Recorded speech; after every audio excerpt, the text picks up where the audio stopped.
We were at my sister's birthday dinner, a glittering restaurant in downtown Chicago where everything seemed designed to impress. Glass walls, gold accents, dim lights that made people look richer, happier, more in love than they actually were. Everyone was dressed like it was a rehearsal dinner. Suits, sequins, heels that clicked like confidence on marble floors. The energy was loud and chaotic. Overlapping conversations, laughter that always felt a little too sharp, wine glasses constantly refilling. And beside me sat my husband, Daniel, quiet, steady, composed. A man who didn't need noise or attention to exist. He sat straight, listened when people spoke, smiled when appropriate, chimed in gently when the moment asked for it, against my sister's boisterous friends. He looked almost invisible, and something foolish, insecure, childish in me wanted to poke at him, make him react, make him show something, make him fit the loud energy of the room. I didn't realize how badly I would regret it. The trouble began when the conversation shifted to relationship effort. My sister's newly engaged friend started bragging about her fiancé like he had descended from a fairy tale. Monthly trips, handwritten love notes, surprise flowers, massages at home. The table swooned. The couples joined in, comparing romantic gestures like trophies. Someone teased her and asked, "Okay, who's the most romantic guy here?" She squealed, pointed at her fiancé, and the table erupted in applause.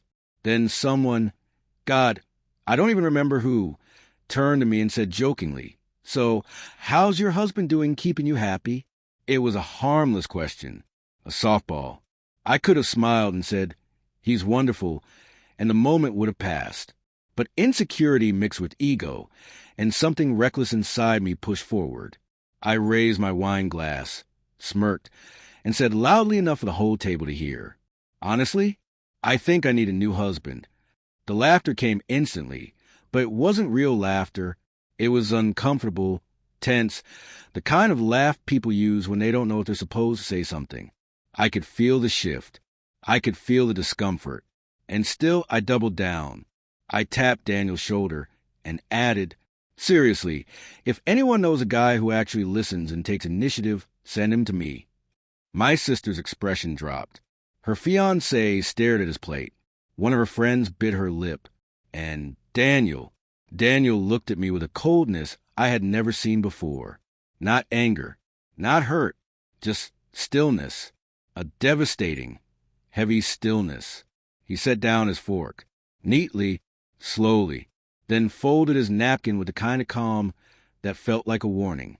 When he finally spoke, his voice was low, steady, and terrifyingly controlled. "Well," he said, "if you're accepting applications, I'll free up the position tonight." The entire restaurant seemed to go silent at once. No plates clinking, no background music, nothing. He wasn't finished. He leaned back slightly, eyes fixed on me.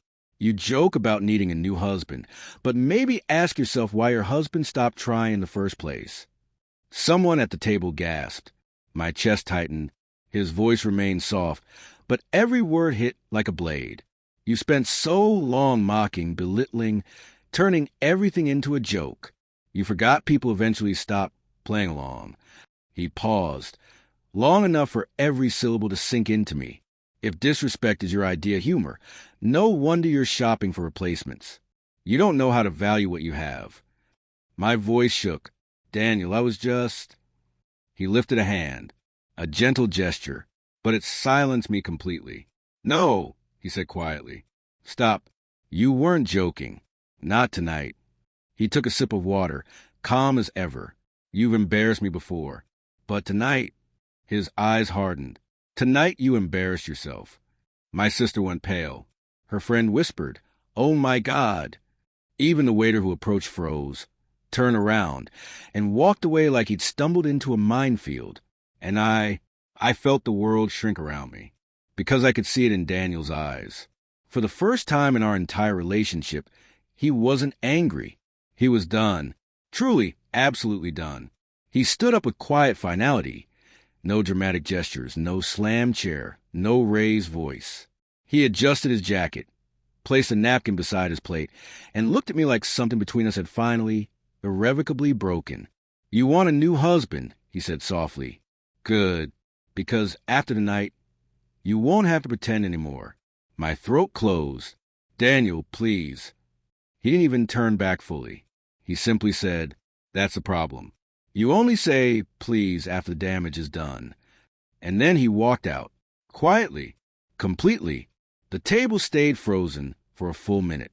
My sister stared at me in shock. Her fiancé whispered. He meant every word.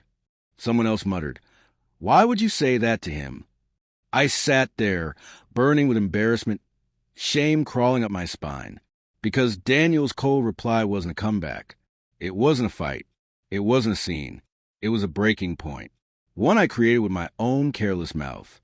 And for the first time, I realized I might have actually lost a man who had always stood by me. Because I made the mistake of turning him into a punchline